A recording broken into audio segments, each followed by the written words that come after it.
கிறிஸ்துவில் அன்புக்குரிய சகோதரிகளே சகோதரர்களே, நீல் ஆம்ஸ்ட்ராங் நிலவில் முதல் கால் பதித்தவர். நிலவில் கால் பதித்தவுடனே 2 செயல்களை அவர்கள் செய்ததாக நம்பப்படுகிறது. ஒன்று, அந்த நிலவிலே முதல் விவிலியத்தை வைத்தார்கள், பைபிளை முதலே அங்கே வைத்தார்கள் நிலவிலே. அதே போல அவர்கள் சார்ந்த அமெரிக்க நாட்டு கொடியை அங்கே நாட்டினார்கள். அந்த அமெரிக்க நாட்டு கொடி என்பது நாங்கள் தான், எங்கள் நாட்டு மக்கள் தான் முதல் நிலவில் சென்று கால் பதித்தோம் என்பதன் அடையாளமாக அந்த கொடியை பதித்தார்கள்.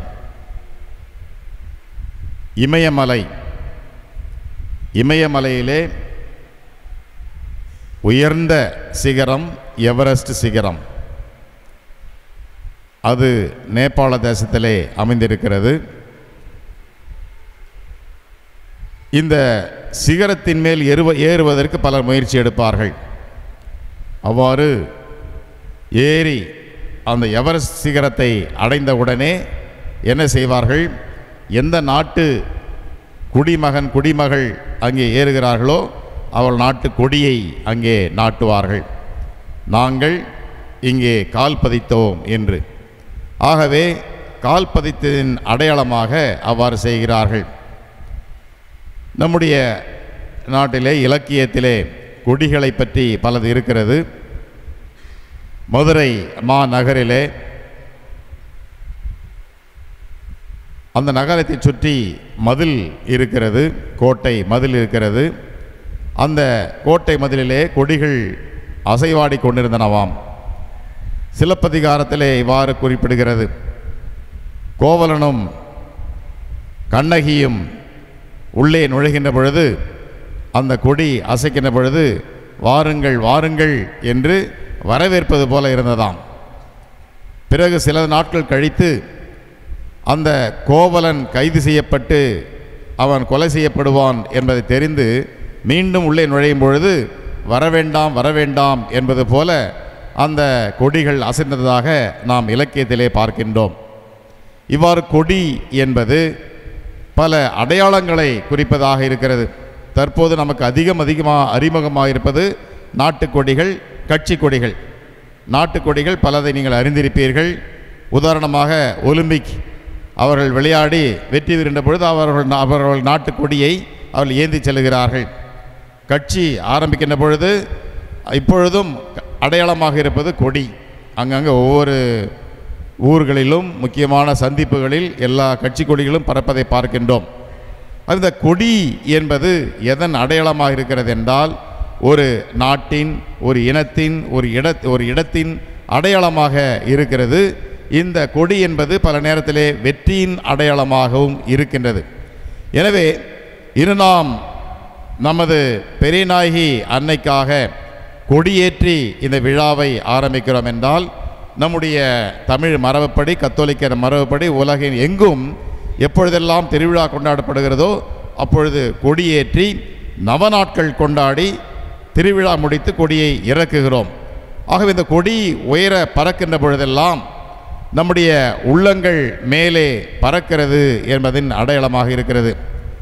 சில சமயத்தார்கள் காப்பு கட்டுவது என்று கட்டி வைப்பார்கள், நீங்கள் பார்த்துருப்பீங்க. அப்போனா அந்த இடத்துல அந்த ஊரில் திருவிழா நடப்பது என்பதன் அடையாளமாக இருக்கிறது. கத்தோலிக்கர்கள் நாம் திருவிழா கொண்டாடுவதன் அடையாளமாக கொடியை ஏற்றுகிறோம். அன்னையினுடைய உருவம் தாங்கிய இந்த கொடியை ஏற்றுகின்ற பொழுது நாம் அனைவரும் மகிழ்ச்சி அடைகின்றோம். இந்த நவநாட்கள் முழுவதும் நாம் நம்முடைய வாழ்க்கையையும் நம்முடைய நாட்களையும் ஆன்மீக ரீதியாக நாம் தயார் செய்து அதன் உச்சக்கட்டமாக திருவிழாவை நாம் கொண்டாடுகின்றோம். ஆகவே இந்த கொடி ஏற்றம் என்பது ஒரு சடங்கு மட்டுமல்ல, இது ஒரு அடையாளம்.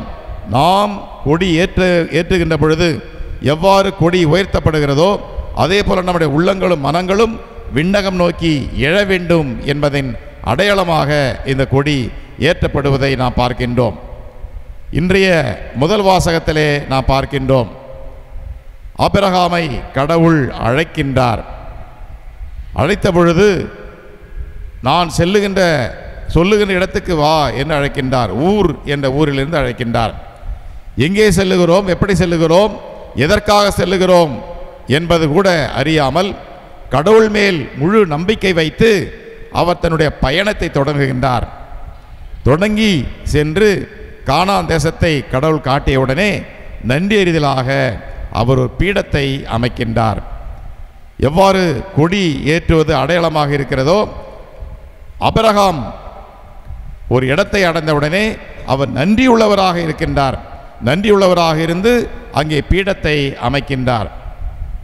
யாக்கோப்பு தன்னுடைய சகோதரனுக்கு பயந்து ஓடுகிறார். ஓடுகின்ற பொழுது ஒரு இடத்திலே கனவு காண்கின்றார். ஒரு பெரிய ஏணி இருக்கிறது. அது விண்ணுக்கும் மண்ணுக்கும் அமைந்திருக்கிறது. அந்த ஏணியிலே வானதூதர்கள் ஏறுவதும் இறங்குவதுமாக இருக்கிறார்கள். கண் விழித்து பார்த்த பொழுது அவர் கடவுள் நமக்கு ஏதோ அடையாளம் சொல்லுகிறார் என்று அந்த இடத்திலே ஒரு பீடம் அமைக்கின்றார். ஆகவே கொடி ஏற்றுவது போல பீடம் அமைப்பது நன்றி அறிதலின் அடையாளமாக இருக்கிறது. பீடம் எதற்காக வைப்பார்கள்? பலி செலுத்துவதற்காக வைப்பார்கள். ஆகவே நன்றியின் அடையாளமாக இருக்கிறது. கடவுள் நம்மை பல்வேறு காரணங்களுக்காக பல்வேறு திட்டங்களுக்காக அழைக்கின்றார். அந்த அழைப்பு என்பது பயணமாக இருக்கிறது. அந்த பயணம் என்பது ஒரு குறிப்பிட்ட நோக்கத்தை, குறிப்பிட்ட எல்லையை நோக்கி நாம் செல்வதாக அமைகிறது. இவ்வாறு செல்லுகின்ற பொழுது கடவுள் நமக்கு உடனிருந்து வழிநடத்துகிறார். அது நீங்கள் மேற்கொள்ளுகின்ற படிப்பாக இருக்கலாம், ஒரு வேலையாக இருக்கலாம், நீங்கள் செய்கின்ற வீட்டில் ஒரு திட்டமாக இருக்கலாம். எதுவாக இருந்தாலும் கடவுள் நம்மை வழிநடத்துகிறார் என்பதை நாம் உணர வேண்டும். அந்த விதத்திலே அந்த கடவுள் வழியாக நாம் எல்லா நன்மைகளையும் அடைகிறோம் என்பதை நாம் உணர வேண்டும். நம்முடைய பங்கின் ஆலயத்தின் பாதுகாவலியான புனித பெரியநாயகி அன்னை நம்மை இத்தனை ஆண்டுகளாக வழிநடத்தி வருகின்றார். ரோம் நகரிலே ஜான் என்பவர் வாழ்ந்து வந்தார். அவர் உடல்நலம் கெட்டு சாகின்ற தருவாயிலே இருந்தார்.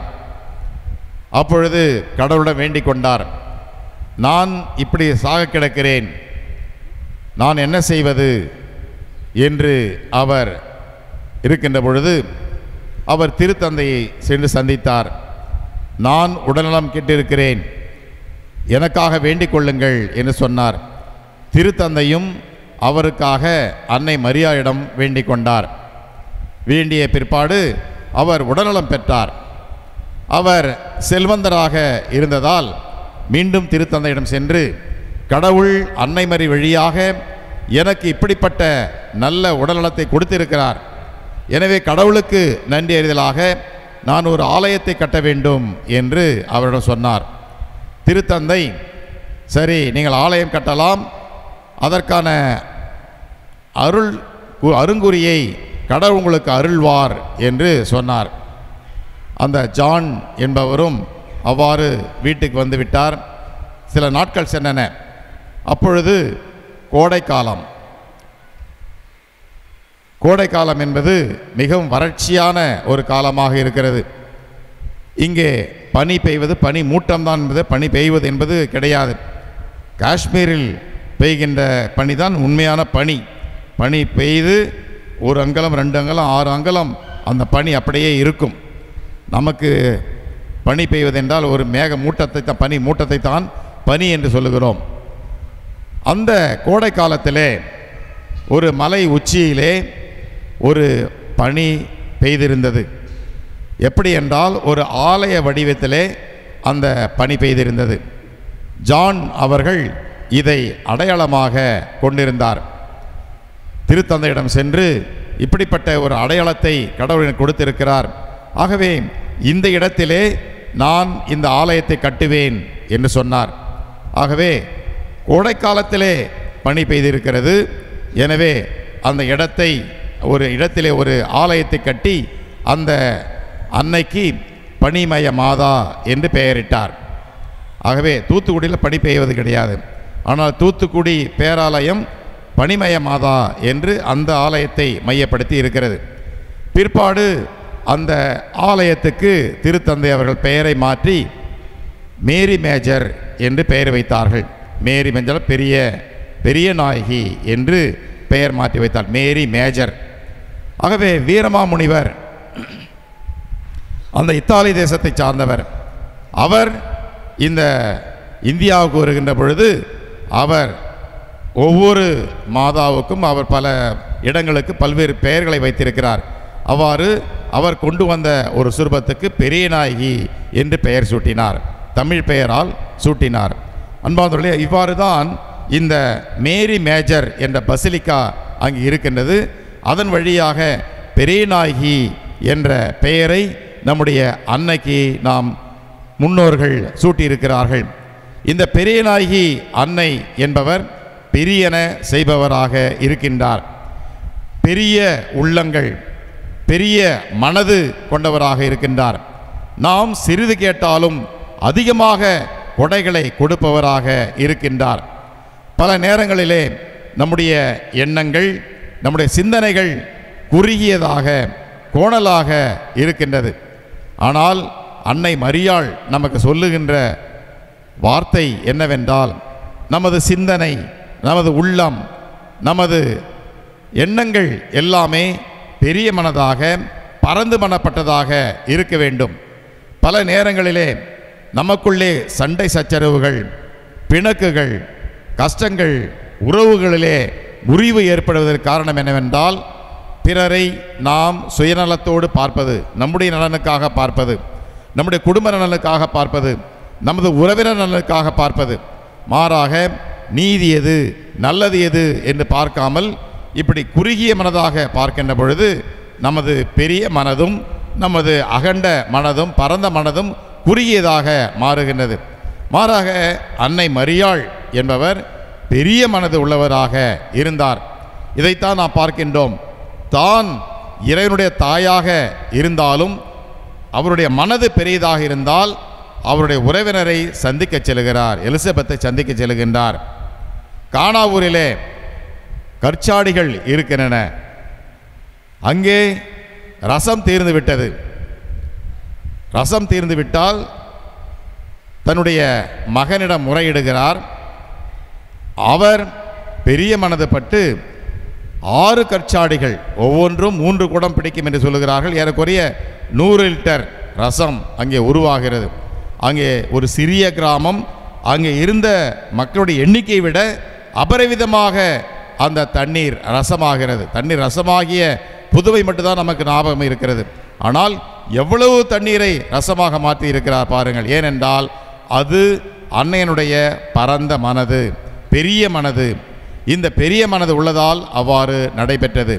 ஆகவே இந்த அன்னை மரியாள் என்பவர் கேட்பதை விட அதிகமாக நமக்கு கொடுக்கின்ற பெரிய நாயகியாக நம்முடைய ஊரிலே குடிகொண்டிருக்கின்றார். எப்பொழுதும் நாம் நன்றியுள்ளவர்களாக இருக்க வேண்டும். எவ்வாறு ஆபிரகாம் அழைத்த பொழுது அவர் இடத்துக்கு சென்று அவர் பலிப்பீடம் வைத்து நன்றி சொன்னாரோ அதே போல நன்றியுள்ளவர்களாக நாம் இருக்க வேண்டும். அதே நேரத்திலே நம்முடைய சொல் செயல் அனைத்துமே அன்னையை, ஆண்டவரை பெருமைப்படுத்துவதாக இருக்க வேண்டும். இந்நாள் முதல் எல்லா தலைமுறைகளும் என்னை பேருடையாள் என போற்றுமே என்று அன்னை மரியாள் சொன்னது போல நம்முடைய வாழ்வு இன்றைக்கும் 2000 ஆண்டுகளுக்கு பிற்பாடும் இயேசுவோடு சேர்ந்து நாம் அன்னை மரியாளையும் பெருமைப்படுத்துகிறோம் என்று கேட்டால் அதற்கு காரணம் அவருடைய பரந்த உள்ளம், பெரிய மனது, உதவி செய்ய வேண்டும், ஓடோடி உதவ வேண்டும் என்ற அந்த எண்ணம் இருக்கிறது. அந்த எண்ணத்தால் தான் நாம் இன்றும் அன்னை மரியாளை நாம் பேறு பெற்றவளாக புகழ்ந்து கொண்டிருக்கிறோம். ஒவ்வொரு நாளும் பலமுறை அருள் நிறைந்த மரியே என்று நாம் அவரை வாழ்த்துகிறோம். ஆகவே இந்த வாழ்த்துதலுக்கும் இந்த போற்றுதலுக்கும் காரணம் என்னவென்றால் அன்னை மரியாள் பெரிய உள்ளம், பரந்த உள்ளம் கொண்டவராக இருந்தார். இந்த பரந்த உள்ளத்தை, பெரிய மனத்தை நமக்கு கொடுக்கும்படி மன்றாடுவோம். என்றென்றும் இறைவனுக்கும் நமக்காக பரிந்து பேசுகின்ற அன்னை மரியாளுக்கும் நன்றியுள்ளவர்களாக இருப்போம். ஆமேன்.